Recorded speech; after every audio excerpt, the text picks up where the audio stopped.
Ito yung kahoy.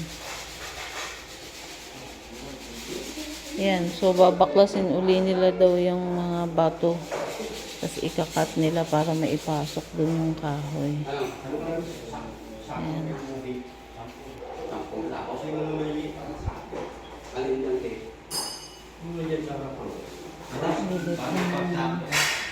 Ayan yung hagdanan sis. So, ang ganda. Ay. Baka may sako dito na. Ang ganda na po.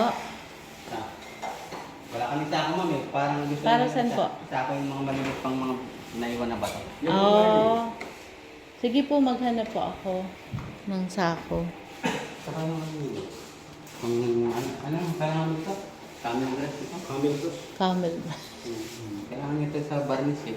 Oo nga. Saan ka bibili? Babalik na lang ako doon.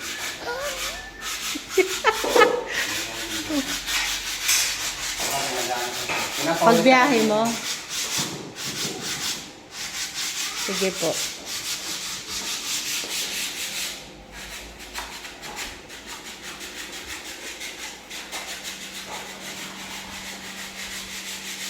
Babalik ako sa mga ano, kapit ko muna sila sa kabila. Babalik ako. Sige mamaya. Sa gentry. Sige, sige. Ayun na yung nakakabit to. Yes, Tay. Ganda niya na.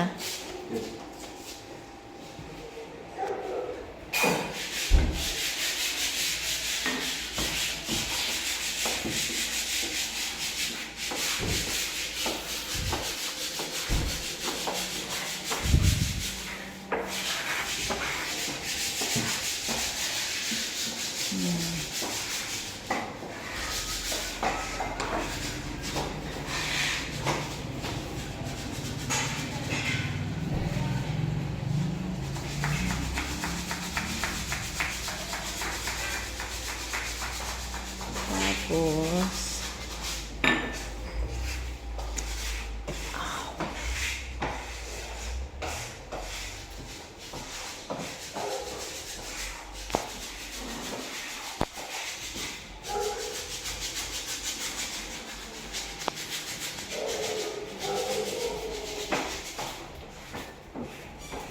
ligo.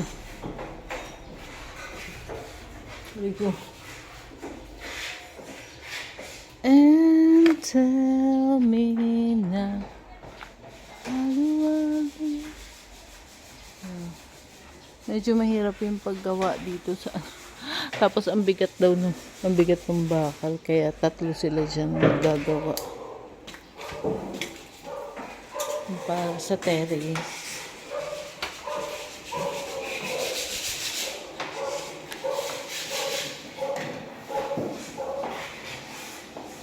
Ayos na.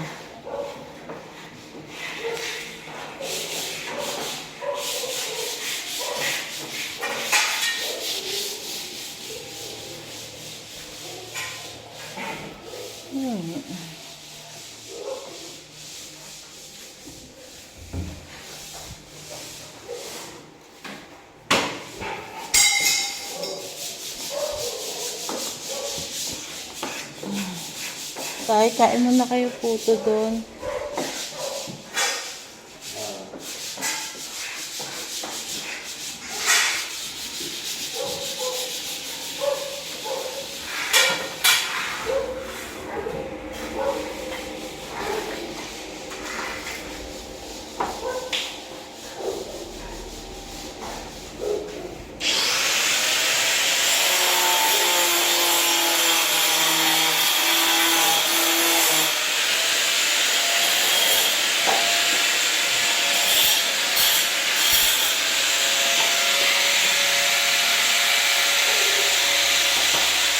Tingnan nung nawala yung bakal na dito sa labas.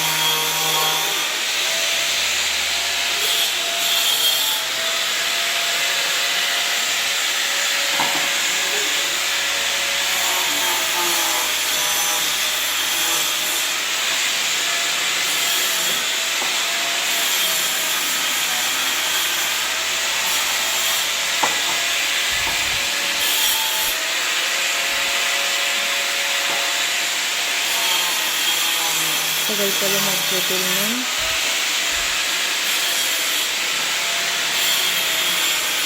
Ito yung para sa terrace niya.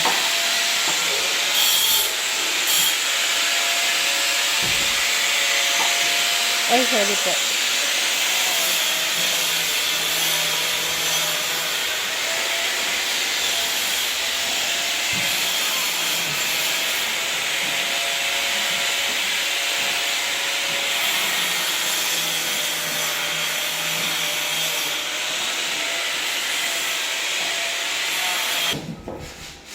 Ganda ng kulay din, oh. Maganda siya tas pag nailawan sa likod.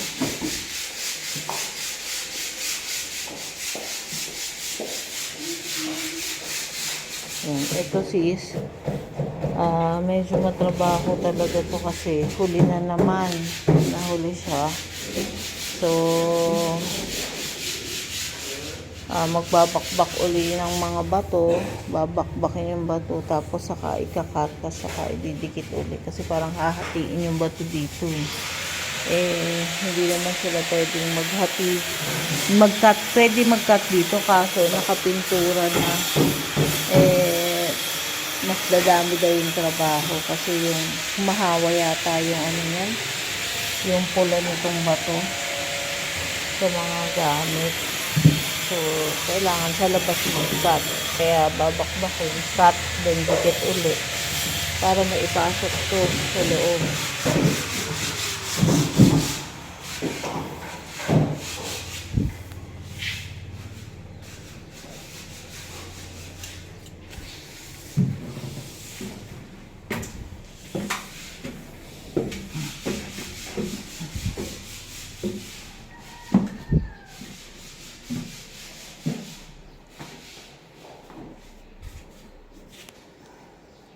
So,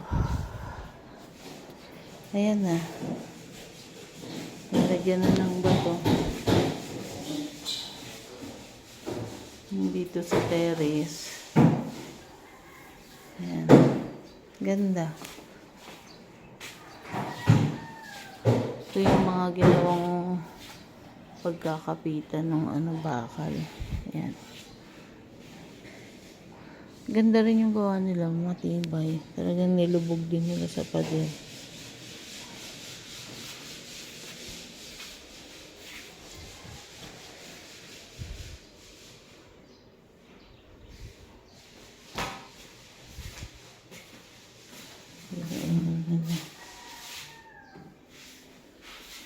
Papaskro ko na lang. Kailangan pa palang bumili na.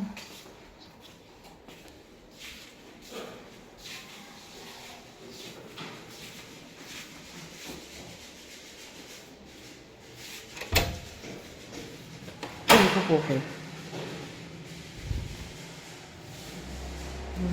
Ayan. Kakabit na lang yung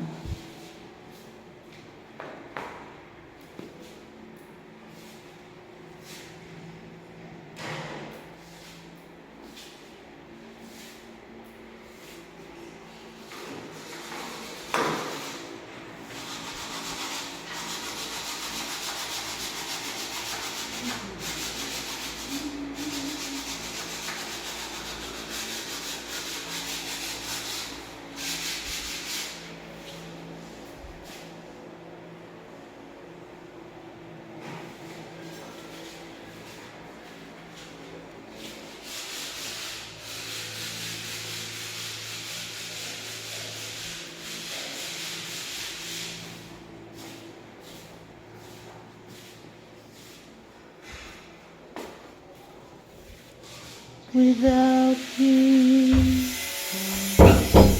Filipino song in the sky.